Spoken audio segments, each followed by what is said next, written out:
अर्चनी वंदनीय संत समाज, धर्म प्रेमी बंधुओं एवं श्रद्धा मूर्ति देवियों, एक मेला में जो मेला लगता है ना, जैसे इस समय राजीव में कुंभ मेला लगा है या आपके गांव में मंडाई होता है ना, मंडाई का मेला होता है। तो वहाँ एक आदमी था, वो गुब्बारा बेच रहा था, और ऐसा गुब्बारा जो ऊपर उड़ता है, उसके अंदर हीलियम गैस भर दी जाती है।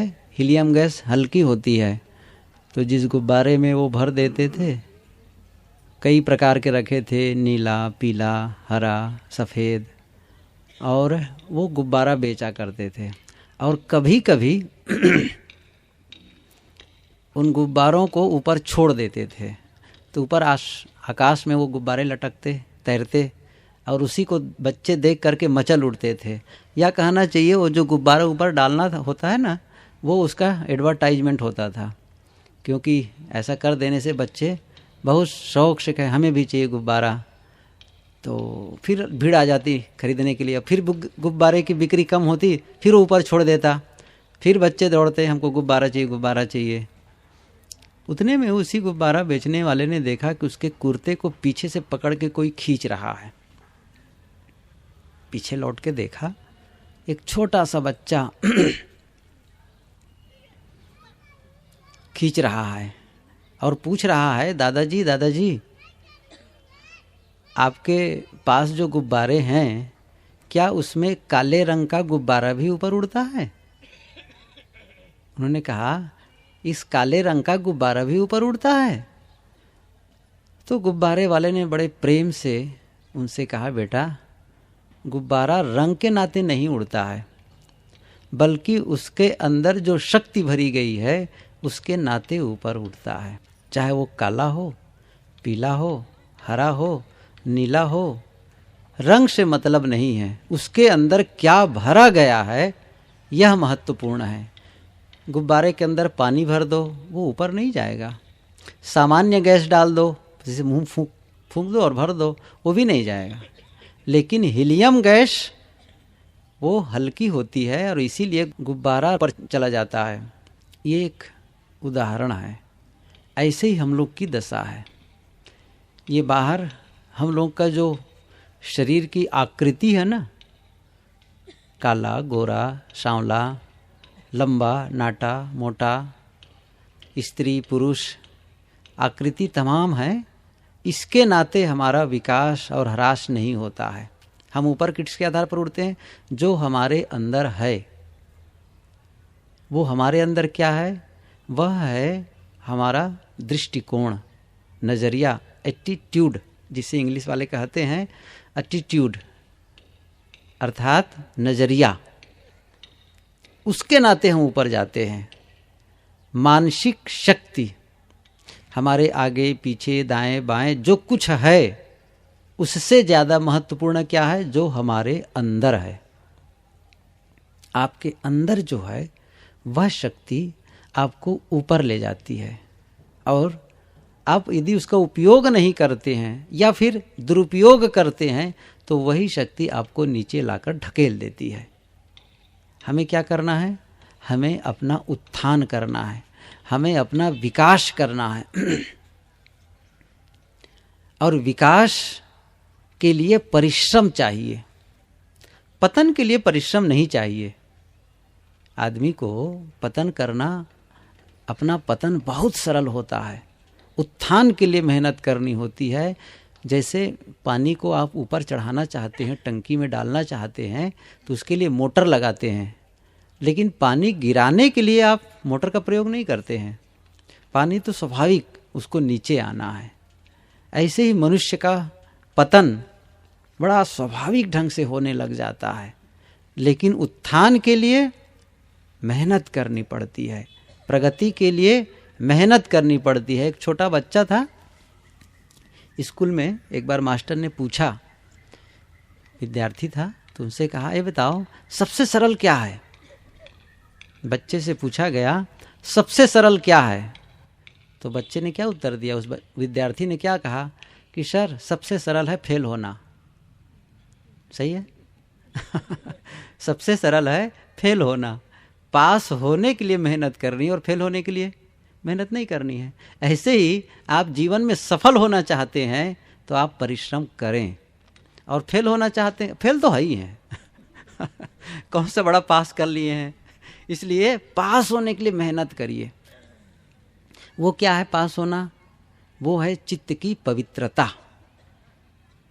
क्या है? चित्त की पवित्रता।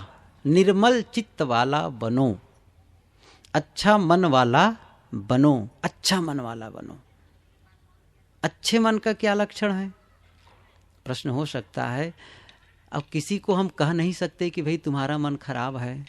हम कौन होते हैं किसी को कहें कि तुम्हारा मन खराब है? ये नहीं कहा जा सकता है। लेकिन कुछ सार्वजनिक, कुछ सार्वभौमिक, कुछ ऐसी बातें हैं जिसके आधार पर हम अपना अपना मूल्यांकन कर सकते हैं। दूसरों का मूल्यांकन करने का अधिकार हमारा नहीं है। कौन कैसा है, उसका मन कैसा है, हम कौन होते हैं दूसरे का मूल्यांकन करें? हमारा अधिकार हमारे लिए होता है। इसलिए हमें अपना मूल्यांकन करना है और अपने आप को ही और जीतना है। जो आज हमारा स्तर है उस स्तर से हमें और ऊपर उठना है। हमें किसी को नहीं हराना है। किसको हराना है? अपने को। अर्थात जो हमारी अभी स्थिति है, इस स्थिति से हम और ऊपर उठ गए, इसका मतलब हम अपने आप को और जीत गए, और उठे और जीत गए। ऐसा क्रमशः अपने आप को जीतते जीतते हम पूर्णता की ओर जा सकते हैं। इसलिए हम क्या करें? हम अपनी मानसिकता को शुद्ध करें। मन बेहद महत्वपूर्ण है हमारे लिए। सबसे ज़्यादा महत्वपूर्ण यदि किसी मनुष्य के अंदर है तो वह है हम सबका मन। हाथ से भी, पैर से भी। ये नहीं है कि मैं हाथ की आवश्यकता नहीं मानता हूँ, आँख की है, हाथ की है, पैर की है, लेकिन सर्वाधिक महत्व क्या है? मन। मन बलवान होता है तो आदमी बहुत कुछ कर लेता है। सारी शक्ति है, अच्छाई बुराई सब कुछ वो है। आप उसको मैं एक बड़े सरल ढंग से बताता हूँ। जैसे उसको कैसे बताऊँ? जैसे एक समझे कि इसको एक समझ लीजिए, ये है आत्मा। आत्मा ऐसा नहीं होता है। मैं एक उदाहरण बता रहा हूँ। आत्मा को देख भी नहीं सकते हम लोग, लेकिन जैसे उपनिषद में कहा है ना, अंगुष्ठ मात्र कहा है, उसमें अंगुष्ठक मात्र वो भी एक कथन है। वो सब ऋषि लोग एक संकेत, कबीर साहब ने कहा है, कहें तात्पर्य एक ऐसा, उसका आशय कहा जा सकता है, उसे कहा नहीं जा सकता ऐसा है, क्योंकि वही कहने वाला है। उसकी व्याख्या कैसे की जा सकती है? इसीलिए वो कहते हैं अशब्दम अरूपम अगंधम। वो अशब्द है, उसको शब्द से परे है, शब्द में आता ही नहीं है, तो उसको शब्दों के द्वारा उसकी व्याख्या नहीं हो सकती। मैं एक स्थूल उदाहरण बताता हूँ। मान लो ये आत्मा है और उसके चारों तरफ क्या है? आत्मा के चारों तरफ क्या है?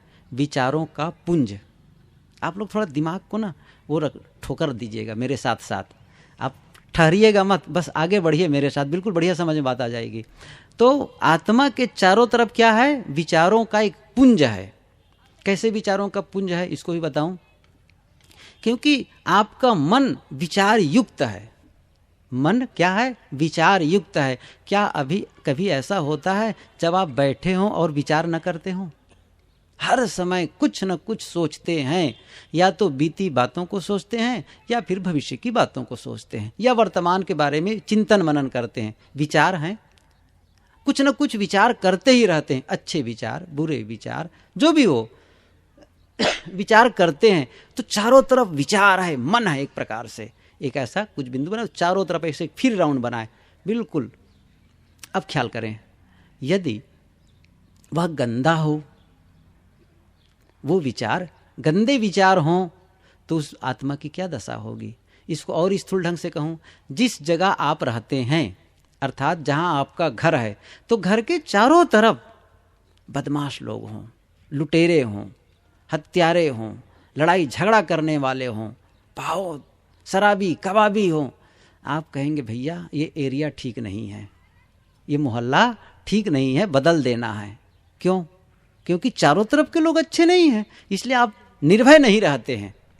लेकिन आपका मोहल्ला है और जहां आपका घर है वहां सब लोग बहुत अच्छे लोग हैं, बड़े सहयोग की भावना एक दूसरे के प्रति है, प्रेम की भावना एक दूसरे के प्रति है, सब बढ़िया मीठा सुंदर बोलते हैं, सबके पास पर्याप्त धन है, किसी की कोई कमी नहीं है, आप कहेंगे ये एरिया बहुत बढ़िया है, बहुत अच्छा माहौल है।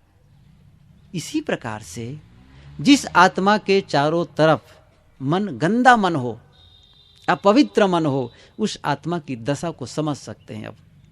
और जिस आत्मा के चारों ओर अच्छे विचार हों, पवित्र विचार हों, निर्मल विचार हों, हर समय बढ़िया सोचता हो, सुंदर विचार, उसके मन में क्रोध का उद्वेग नहीं आता है, किसी से बदले का भाव नहीं जगता है, किसी के दोष उसके मन में नहीं आता है, गुण आता है, अच्छे गुणों का वो मन में बखान करता है। ये अच्छा मन है। हमें अच्छा मन वाला बनना चाहिए, गंदा मन वाला नहीं। यदि ऐसा है तो उसे बदल देना चाहिए। यदि ऐसा, ये हमारी एक किसकी जिम्मेदारी है? हमारी। मन को पवित्र करने की जिम्मेदारी किसकी है? हमारी है। हमारी, इसके लिए कोई जिम्मेदारी क्यों? सोचते हम है ना, हमारे लिए कौन सोचता है? हम। ये नहीं है आपके लिए आप सोचते हैं, ये नहीं है कि आपके लिए परिवार के लोग सोचते हों, कभी नहीं हो सकता है। और जो सोचते हैं ना, उसी के अनुसार आपका व्यवहार होता है, आपका व्यक्तित्व निर्मित होता है। व्यक्तित्व बाहर का व्यक्तित्व और एक भीतर का व्यक्तित्व। स्वस्थ व्यक्तित्व की क्या पहचान है? आप ध्यान दें, स्वस्थ व्यक्तित्व की क्या पहचान है और अस्वस्थ व्यक्तित्व। व्यक्तित्व का मतलब एक होता है बाह्य पर्सनालिटी, जैसे कोई पर्सनालिटी वाला है, अच्छा उनका दिल डौल है, बढ़िया कपड़ा पहना है, चेहरा भी सुंदर है, साफ सुथरा बढ़िया, तो उसको कहते हैं बाह्य व्यक्तित्व, ये बाहर का है। और एक होता है भीतर का व्यक्तित्व, और उसको यदि परसेंटेज के हिसाब से कहें ना, जो प्रभावित करता है वो कितना है? वो है 90। एक है 90% भीतर वाला व्यक्तित्व प्रभावित करता है, और 10% बाहर का व्यक्तित्व प्रभावित करता है। उससे हम सफल होते हैं। जीवन में सफल किसके आधार पर होते हैं? सारा दारो मदार भीतर के व्यक्तित्व पर है। बाहर के व्यक्तित्व से हम आपाततः आकर्षित होते हैं, स्वाभाविक, ऐसा नहीं कि उसका प्रभाव नहीं पड़ता है। एक ऊंचा पूरा बढ़िया पर्सनालिटी वाले आदमी कोई आ गया, हम प्रभावित हो जाएंगे, बढ़िया लगेगा, अच्छा लगेगा। लेकिन जब वो बोला तब पता चला जैसे कुल्हाड़ी चला रहा हो, तो हम पीछे हट जाएंगे, समझ रहे हैं ना। और उसके चरित्र के बारे में जानकारी हो गई, बहुत गंदा चरित्र है, हम पीछे हट जाएंगे फिर। तो वो जो प्रभावित हुआ, पहले किसी के वेशभूषा को देखकर हम प्रभावित होते हैं, किसी के चेहरे को देख के प्रभावित होते हैं, लेकिन लॉन्ग टर्म में हम उसके भीतर जो व्यक्तित्व है, उसका चरित्र है, उसके आधार पर प्रभावित होते हैं। नेपोलियन बोनापार्ट के बारे में बहुत लोग सुने हैं, आप लोग सब जानते हैं। एक बार वो अपने कक्षा में बैठे थे, वो फ्रांस का सेनापति था, बहुत बड़ा, वो भले उसकी ऊंचाई कम थी लेकिन बड़ा गजब का बुद्धिमान था, वो बड़ा लड़ाकू, पढ़ने में भी होशियार। तो बैठे थे उस समय वो सेनापति, फ्रांस के वो प्रधानमंत्री समझो उसको। तो वो बैठे थे, बाहर से एक आदमी आया, किसी ने कहा मिलने आए हैं। जब वो देखा तो उन्होंने कहा बैठो। उन्होंने अभिवादन किया तो उत्तर भी नहीं दिए, बैठे। बातचीत जब शुरू हुई, उस बातचीत में पता चला कि ये हमारे देश का बहुत प्रसिद्ध चित्रकार है। काफ़ी देर तक चर्चा हुई, और जब वो जाने लगता है तो नेपोलियन स्वयं उठते हैं और उठ करके दरवाजे तक छोड़ने जाते हैं। जब दरवाजे तक छोड़ने गए तो चित्रकार के मन में हुआ कि पूछूं। उन्होंने कहा कि सर, मैं जब आपके पास आया था और जब मैं अभिवादन किया था तो आप मेरे अभिवादन का उत्तर भी नहीं दिए, प्रत्याभिवादन भी नहीं किए, और जब मैं अब जा रहा हूं तब मुझे आप दरवाजे तक छोड़ने आए हैं, मैं समझा नहीं। नेपोलियन ने कहा कि हाँ ठीक कहते हो, वस्तुतः आदमी जब आता है तो उसके कपड़े और वेशभूषा के आधार पर उसको आदर दिया जाता है, लेकिन जब वो जाता है ना तब उसके गुणों के आधार पर उसे आदर दिया जाता है। क्योंकि गुण के बारे में पहले नहीं पता था, बाद में पता चला। इसलिए बाहर के व्यक्ति, ये नहीं है कि हम बाहर के व्यक्ति तो खड़बड़ खड़बड़ कर दें या उसको बिगाड़ दें, जैसे तैसे न शरीर को शुद्ध रखें, न कपड़े, ये नहीं है भाव, उसको भी रखें, लेकिन ज्यादा महत्वपूर्ण क्या है, लॉन्ग टर्म में कौन हमारा साथ देगा, वो है भीतर का व्यक्तित्व, भीतर का चेहरा। बाहर का चेहरा महत्वपूर्ण है, लेकिन उससे ज्यादा यदि महत्वपूर्ण है, जो स्थायी हमारा विकास कर सकता है, वो क्या है, भीतर का चेहरा। ये उदाहरण उनके लिए भी आता है, सुकरात के लिए कहा जाता है, चेहरा भी कभी चित्र में देखे होंगे, वैसे बड़ा कठिन है, उनका चित्र दुर्लभ है, तो चेहरा सुंदर नहीं था, क्रूप चेहरा था। एक दिन वो दर्पण देख रहे थे, तो उनके अनुगामी पास में रहे, उन्होंने कहा कि गुरुदेव चेहरा तो सुंदर नहीं है, आप दर्पण कैसे देख रहे हैं, क्या देख रहे हैं दर्पण में? उन्होंने कहा हाँ, मैं इसीलिए देख रहा हूँ दर्पण। कुरूप आदमी को दर्पण इसलिए देखना चाहिए कि वो देखे दर्पण और अपने आप से कहे, जैसा मेरा चेहरा कुरूप है, मन तो कुरूप नहीं है ना, मन सुंदर है कि नहीं है। और सुंदर आदमी को दर्पण इसलिए देखना चाहिए, वह दर्पण के सामने खड़े होकर कहे अपने आप से, जैसा मेरा चेहरा सुंदर है, मन सुंदर है कि नहीं है।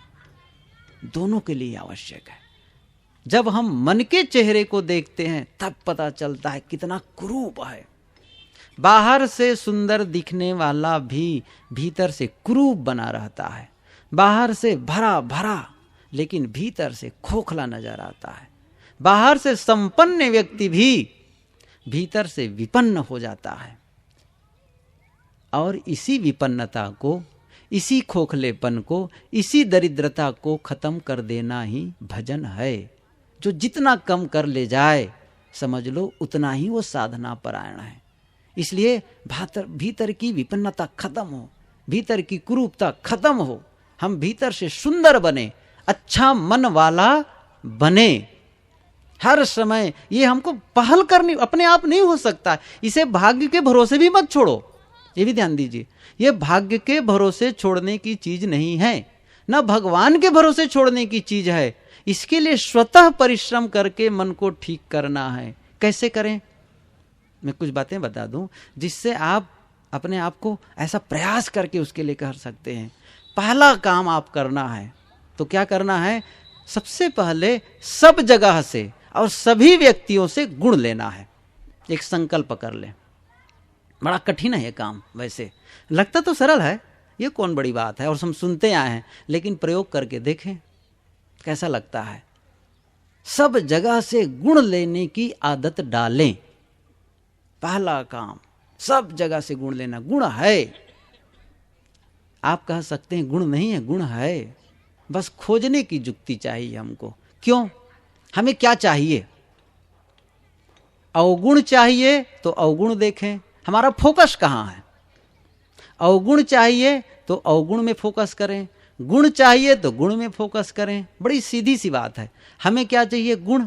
जैसे फूलों की क्यारी चारों तरफ है, हम सुबह उठते हैं, फूलों की क्यारियों में जाते हैं, सुंदर सुंदर सुगंधित फूल ला करके अपने आंगन में रखते हैं। शाम तक आंगन की क्या दशा होगी, सुगंधि से भर जाएगी ना, हमारा कमरा सुंदर सुवासित हो जाएगा। लेकिन हम सुबह उठे और सभी घरों से जाकर थोड़ा थोड़ा कचरा लाकर इकट्ठा कर दें, गंदगी लाकर इकट्ठा कर लें, आंगन की क्या दशा होगी। वहाँ रहने जैसा है, नहीं रहा जा सकता है, क्योंकि दुर्गंधी आएगी। ऐसे ही लोगों में सब है, अच्छाइयाँ भी हैं, बुराइयाँ भी हैं। हमारा काम क्या है, हम लोगों की अच्छाइयों को ढूंढें जानबूझ करके। इसके लिए आपको मेहनत करनी पड़ेगी। आपाततः आपको वहां बुराई दिख सकती, लेकिन हमें जानबूझ करके वहां से अच्छाई को ढूंढना है, मेहनत करनी पड़ेगी। बुरा जो देखन मैं चला, याद है ना सबको, कौन होगा भागा जिनको याद नहीं होगा। और कौन भाग्यशाली होगा जो ऐसा करता है, कौन वो भाग्यशाली है जो इसका पालन करता है। हमें वही करना है। बुरा जो देखन मैं चला, बुरा न मिलिया कोई। ढूंढें किससे लेना है। और देखिए मैं दो ढंग बताता हूं, लोगों की अच्छाइयों से ले, अच्छे कर्म करते हुए देख करके वह अच्छे कर्म अपनाने का प्रयास करें। दूसरा, यदि कोई बुरा करता है, गलत ही है, तो क्या करना है, उससे भी अच्छा लो। ये थोड़ा अटपट है। लोगों की अच्छाइयों से अच्छाई लेना तो सरल है, लेकिन लोगों की बुराई से अच्छाई लेना ये बड़ा कठिन है। यही करना है, और सबसे मुश्किल काम को ही हमें अपनाना है। क्या है, लोग यदि गलत भी करते हैं तो भी हमको वहां से अच्छाई अपना लेना है। फिर सुकरात की बात याद आ रही मुझे। सुकरात से फिर उसे बहुत ज्ञानी पुरुष थे। यदि आप लोग सुकरात के बारे में जानना चाहते हैं ना, तो गुरु जी की लिखी पुस्तक है संसार के महापुरुष, कभी पढ़ सकते हैं। बहुत ही अच्छे संत थे वो, बहुत अच्छे संत। तो वो उनसे एक बार पूछा गया कि आप महाज्ञानी हैं, बहुत ज्ञानी पुरुष हैं। उनसे एक बार कहा किसी ने कि आप ज्ञानी हैं, लोग कहते हैं आप ज्ञानी हैं। तो कहा हाँ, मैं ज्ञानी हूँ, क्योंकि मैं अपने अज्ञान को जानने लग गया है। वो बहुत ज्ञानी थे। एक बार लोगों ने पूछा कि आप इतने बड़े ज्ञानी हैं, आप अपने गुरु के बारे में बताएं, कौन थे आपके गुरु? उन्होंने कहा, मेरे गुरु के बारे में जानना चाहते हो? बड़े अल्हड़ थे कबीर की तरह। मेरे गुरु के बारे में जानना चाहते हो? तो ये दुनिया में जितने मूर्ख लोग हैं ना, वो सब मेरे गुरु हैं। लोगों ने कहा, आप भी मजाक करते हैं महात्मा जी, ऐसा क्यों कहते हैं? मूर्ख लोग कैसे आपके गुरु हो सकते हैं? नहीं, मानो मेरी बात, मैं सही कहता हूं। मैं देखता हूं कि लोग इनको मूर्ख क्यों कह रहे हैं। इन्होंने कौन सी ऐसी गलती की है जिसके नाते लोग इनको मूर्ख कह रहे हैं? बस वही गलती मैं नहीं करता। जब इस वाक्य को पढ़ा मैं पहली बार, तो मैं आंख बंद करके चुप सोचता ही रह गया। इतना बढ़िया ढंग से शायद किसी ने कहा हो। लोग जिसके नाते कौन सी ऐसी गलती कर रहा है जिसके नाते लोग इन्हें मूर्ख कह रहे हैं, वही गलती मैं नहीं करता। इसका मतलब है कोई शराब पिया है, नाली में लुढ़का है, आप समझ लीजिए मुझे ऐसी गलती नहीं करनी है। नहीं तो हम भी प्रयोग करके देखें, क्या होगा? हम भी प्रयोग करके देखें सही है कि नहीं है। ये नहीं चलने वाला है। देखें, इसीलिए कहते हैं कि इसको क्या कहते हैं यहाँ पर, तीसरा नेत्र। तीसरा नेत्र खुलना चाहिए ना, वही है व्यवहारिक बुद्धि, वही है असली नेत्र। कहते हैं ना लोग कि तीसरा नेत्र खुलता है तो भगवान का दर्शन होता है। एक महात्मा से पूछा, महात्मा जी कहते हैं कि लोग तीसरा नेत्र खुलता है तो भगवान के दर्शन होते हैं, कैसे होगा भगवान, कैसे वो तीसरा नेत्र खुले? तब महात्मा ने कहा, जब तुम्हारी दोनों आंखें फूट जाएगी ना, बंद हो जाएगी, तब तीसरा नेत्र खुलेगा। तो कहें बड़ी विचित्र बात कहते हैं, ये दोनों आंखें हम क्यों फोड़ेंगे? अरे दोनों आंखों का मतलब ये आंखों की बात नहीं कहता हूं, चर्म नेत्र की बात नहीं कहता हूं। तो कहे राग और द्वेष रूपी आंख। एक आंख राग की है और दूसरी आंख द्वेष की है। लोगों को देखते हैं किस रूप में? राग के रूप में देखते हैं या द्वेष के रूप में? अपनों के रूप में देखते हैं या पराये के रूप में देखते हैं? और ये दोनों खत्म हो जाएगी ना, तभी वो तीसरा नेत्र खुलेगा। वो नेत्र क्या है? समता का नेत्र। उसे क्या कहते हैं? समता का तीसरा नेत्र। ना वहां राग है ना वहां द्वेष है। और कबीर की भाषा में कहूं ना, सब लोग जानते हैं, मैं केवल याद दिला रहा हूं, ना काहू से दोस्ती ना काहू से, याद है ना? बिल्कुल सरल है। कबीर बिल्कुल ऐसी बात कहे हैं जो हमारे जीवन से संबंधित हैं। ना वो आकाश की बात कहते हैं, ना पाताल की बात कहते हैं, किसी लोकांतर की बात नहीं कहते हैं। वो इसी धरती की बात कहते हैं, इसी मनुष्यों की समस्या का समाधान करते हैं, बड़े सहज, और जीवन की पोथी को पढ़ाते हैं। क्या करते हैं? कबीर साहब की सबसे बड़ी विशेषता क्या है? वो जीवन की पोथी पढ़ाते हैं। हम लोग क्या करते हैं? बाहर की पोथी पढ़ते हैं। इसकी आवश्यकता इसलिए है क्योंकि हम जीवन की पोथी नहीं पढ़ रहे हैं ना। हम लोग पोथी पढ़ते पढ़ते, इसलिए साहब ने कहा, पोथी पढ़ी पढ़ी जग मुआ, पंडित भया न कोय, ढाई आखर प्रेम का पढ़े सो पंडित होए। जीवन की पोथी के पन्ने उल्टे तो जरा से उलटते ही नहीं है। बस कभी देखते ही नहीं जीवन को झांक करके, कैसा चल रहा है, कैसा महसूस आप कर रहे हैं, जरा झांके तो। मैं अभी आप लोगों से पूछूं, कैसा महसूस कर रहे हैं? सब लोग कहेंगे बढ़िया। ऐसा ही बढ़िया हर समय महसूस करना चाहिए। आपको ऐसा अवसर मिला है।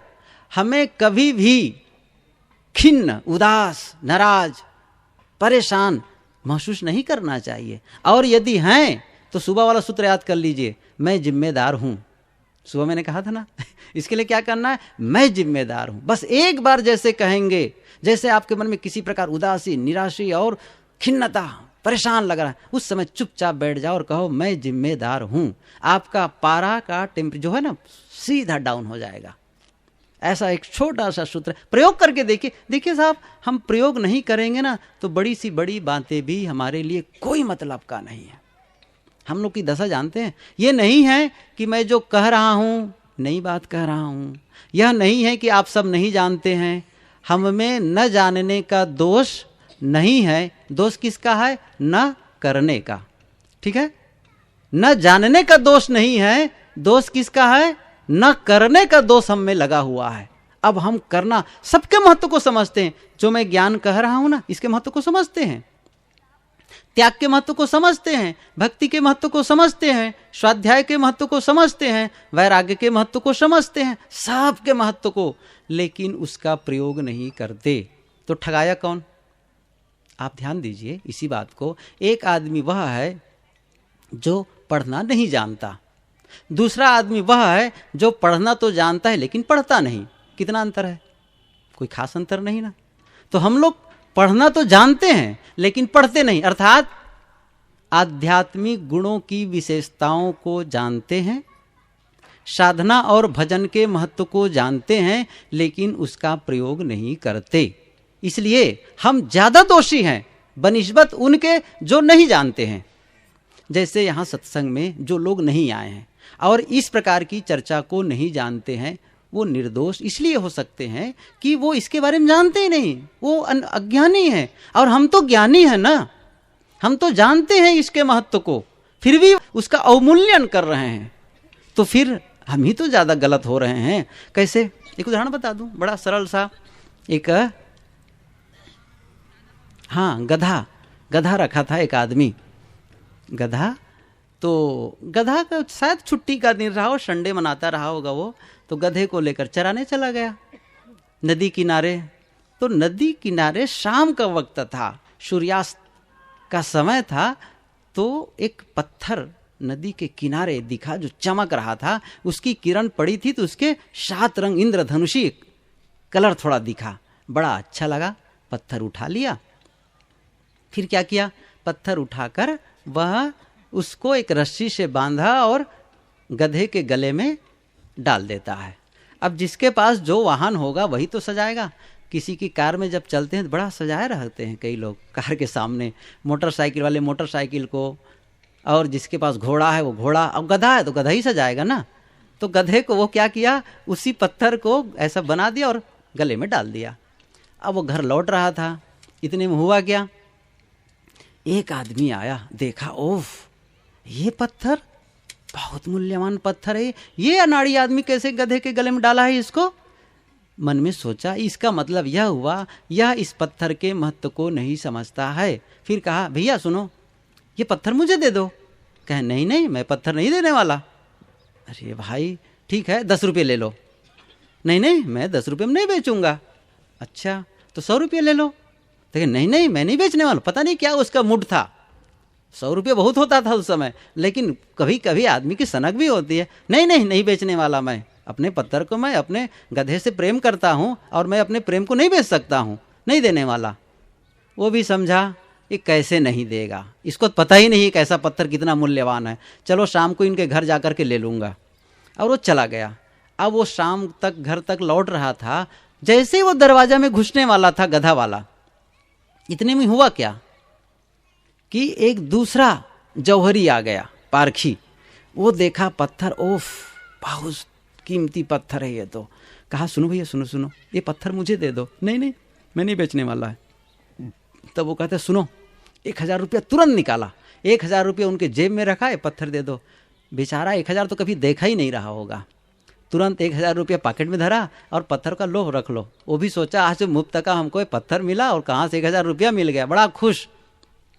और वो जौहरी भी खुश, क्योंकि लाखों की कीमत का पत्थर वो 1000 में पा गया था। अब वो चला गया घर में। थोड़ी सी रात हो गई, 7-8 बज गया, तो पहले वाला तो जौहरी था ना, वो लौट करके घूम कर उनके घर आया, पूछा, अरे भैया सुनो सुनो, वो पत्थर कहाँ है, लाओ मुझे दे दो, पैसा थोड़ा और ले लो। उन्होंने कहा पत्थर तो बिक गए। ओफ, पत्थर कैसे बिक गया, कौन ले लिया, कितने में बिका? ओ इतना परेशान हुआ, पसीना आने लग गया उसको, कैसे बिका? तो उन्होंने कहा कितने में बेचे? कहे कि 1000 रुपये में। ओफो, तुम महामूर्ख हो, तुम तो ठगा गए, लुटा गए। बहुत डांटने लगे, तुम गए, ठग गए, लुट गए, पूरा लुट गए। कि क्यों? अरे वो लाखों की कीमत था उसका। तब वो गधा वाला क्या कहता है, गधा वाला बड़ा होशियार आदमी था, क्या कहता है, ठगाया मैं कि तुम? मैं कहाँ ठगाया, वो तो मुफ्त का पत्थर था, 1000 रुपये मिला, और तुम असली महत्व समझते थे, लाखों की कीमत है, तुमने 100 रुपया क्यों लगाया? मूर्ख तुम हो ना, तुम्हें पहले ही लगाना था, 50,000 रुपया सीधा लगाना चाहिए था। कौन है जो उसके महत्व को जानता था फिर भी कम मूल्य आंका? हम लोग हंस रहे हैं ना उसके लिए, लगभग हम लोग वही है ना। हम लोग भी लगभग वही हैं। हम सबके महत्व को जानते हैं, ज्ञान, भक्ति, वैराग्य, उपासना, सब के महत्व को, और मूल्य कितना लगा रहे हैं? 100 रुपये भी नहीं लगा रहे हैं, उसका हम आचरण ही नहीं कर रहे हैं। कौन ठगाया? हम सब। ऐसा नहीं करना है। मैं शुरू से कह रहा हूं, स्वस्थ मानसिकता वाला बने, स्वस्थ व्यक्तित्व की पहचान है, सब जगह से गुण ग्रहण करें। दूसरी पहचान, दूसरा सूत्र मैं बताता हूं, और स्वस्थ है, एक टिप्स है जिसके आधार पर आप अपनी मानसिकता को समझ सकते हैं। दूसरा क्या है? क्षमा करने की शक्ति बढ़ाएं। इसको मैं कह चुका हूं, लेकिन फिर भी उसको थोड़ा सा और क्लियर कर देता हूं। क्षमा करने की, जो हमारे साथ अन्यायपूर्ण व्यवहार किया है उन्हें क्षमा कर सकें। जब क्षमा करने की शक्ति आ जाती है तब समझो हम में स्वस्थ मानसिकता है, स्वस्थ व्यक्तित्व वाले हैं। और क्षमा नहीं कर पा रहे हैं, उनसे बदला का भाव जग रहा है, इसका मतलब यह है आपकी मानसिकता, आपका व्यक्तित्व अस्वस्थ है। आप तौल लीजिए, आप खुद इसका मूल्यांकन करें अपने व्यक्तित्व का, आपका व्यक्तित्व स्वस्थ है या अस्वस्थ है। क्षमा करने की शक्ति बढ़ाओ। और कैसे क्षमा करना है इसको ही बता देता हूं, बिना शर्त के। आप ध्यान दीजिए इस चीज को, यह बेहद महत्वपूर्ण है वाक्य, बिना शर्त के। ऐसा कभी कभी लोग कहते हैं मैं क्षमा तो कर दूंगा लेकिन मेरे सामने आकर माफी मांगे। उफ, यही गलत है। मत चाहो। क्यों? क्षमा करके आप रिलैक्स हो जाते हैं, हल्का हो जाते हैं। आप कह दीजिए अकेले बैठ करके, मैं तुम्हें क्षमा करता हूं, तुम स्वतंत्र हो। आप देखिए अपने सिर में जो बोझा लाद के जा रहे हैं ना, बदले का भाव का भयंकर बोझा है ये, भयंकर बोझा। आप उस बोझा को क्यों आप पसंद कर रहे हैं? बदले का भाव, ये इतना बड़ा जहर है ये, जिसको हम ढोते रहते हैं। आप हल्का हो जाइए, और कभी भी हो सकते हैं 1 मिनट में आप नाराजगी खत्म कर सकते हैं। आप बैठ जाइए अकेले में और क्षमा कर दीजिए। कैसे क्षमा करें? मेरे पास 5 मिनट टाइम है, मैं उसको एक प्रयोग बताता हूं, कैसे प्रयोग करना है आपको, कैसे क्षमा करना चाहिए उसको, और ये करिएगा। और ऐसा नहीं हो सकता है कि आप किसी से नाराज ना हो, वो बड़ा भागी होगा जो किसी से नाराज ना होता होगा। ऐसा कोई होगा, वो बहुत अच्छा आदमी माना जा सकता है जो किसी के प्रति नाराज ना हो।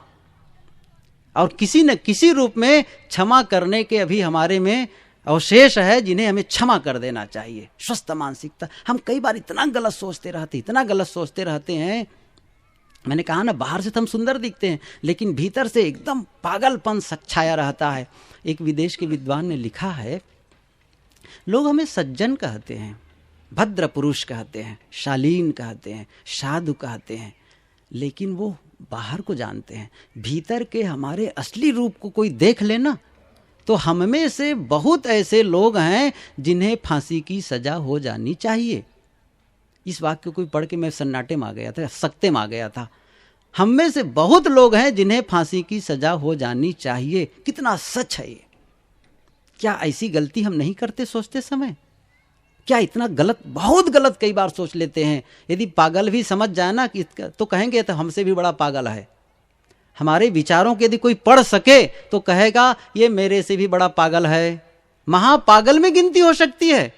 कहाँ स्वस्थ मानसिकता है? अहंकार तो बहुत है, हम बहुत जानते, बड़े ज्ञानी हैं, लेकिन देखें हम अज्ञानी कब बनते हैं। आए मूल विषय पर आऊं। मैं क्षमा करने के वो प्रयोग बताना चाहता हूं, कैसे क्षमा करना है। आप क्या करें, किसी भी कमरे एकांत में चले जाएं, जहां आपको लगता है कि एकांत है, कोई डिस्टर्बेंस नहीं है और आपको कुछ समय तक लोग डिस्टर्बेंस नहीं करेंगे। आप बैठ जाइए और सबसे पहले आप पूरे शरीर को रिलैक्स कर दीजिए। रिलैक्स मतलब समझ रहे हैं ना, आप बिल्कुल ढीला, जिसको कहते हैं एक प्रकार से एक शिथिलीकरण, और जैनी लोग कायोत्सर्ग कहते हैं, शव आसन, कई शब्द इसके नाम हैं, योग निद्रा शब्द आप चाहे जो ले लें। मैं कहना चाहता हूं आपके शरीर में कहीं तनाव ना हो, पहला काम आप करिए, और जानबूझ करके आप शरीर को ढीला करिए। हाथ पैर चेहरा, चेहरा बेहद महत्वपूर्ण है, चेहरा को ढीला छोड़ने की प्रक्रिया कर लीजिए। फिर क्या करना है, आप गहरी श्वास 2-3, देखिए प्रयोग की चीज है, आप प्रयोग करेंगे तब पता चलेगा ये। तो गहरी सांस आप लीजिए 2-3 बार। जब गहरी सांस लेंगे तो आप एक हल्का महसूस, फिर आंखें बंद करके, कमरा अंधेरा हो, आंखों के बंद आंखों में, आंखों के मन की आंखों से अब देखना है। क्या करना है, बाहर की आंखें बंद, अब क्या करना है, मन की आंखों से देखना है, जिसे कहते हैं विजुलाइजेशन, मानसिक चित्रण, विजुलाइज करना है। मन में एक चित्र बनाना है। क्या चित्र बनाना है, आपके कमरे के एक किनारे, जैसे चौकी है ना, ऐसी चौकी बनी हुई है, तखत बाजवट जिसे कहते हैं आप लोग, और उस पर आप जिसके प्रति नाराज हैं, जिसे आप दुश्मन मार रहे हैं, उन्हें लाके बैठा दें। ठीक है, अब बैठाने के बाद में उन्हें देख करके मुस्कुराएं और उनके लिए कहें उनका भला हो, उनके हर चीज़ के लिए अच्छा सोचें, अर्थात वो उन्नति में है, वो प्रगति में है, उनकी लोग प्रशंसा कर रहे हैं, वो धनी हो रहे हैं, सब बढ़िया, और देख के मुस्कुराना शुरू करिए। तो कम से कम आपके मन की नकारात्मकता उससे घटेगी। काफ़ी देर से हम लोग गुरुदेव जी की इंतज़ार कर रहे थे, मैं कुछ बातें आप लोगों के सामने की। स्वस्थ व्यक्तित्व की क्या पहचान है, स्वस्थ मानसिकता कैसे बनाएं, इसके लिए मैंने कहा कि हम लोगों के गुण को देखें, दोष देखना छोड़ दें और क्षमा करने की शक्ति बढ़ाएं। हम क्षमा कर सकें, ऐसा बल हो कि दूसरे की गलतियों को क्षमा कर सकें। इस प्रकार से कुछ हैं, आप लोग स्वयं इस पर अनुसंधान करके ऐसी शक्ति अर्जित करें जिससे हमारा भीतर का व्यक्तित्व स्वस्थ हो और हम अच्छे व्यक्तित्व वाले बन सकें। बोलिए सद्गुरु देव की जय।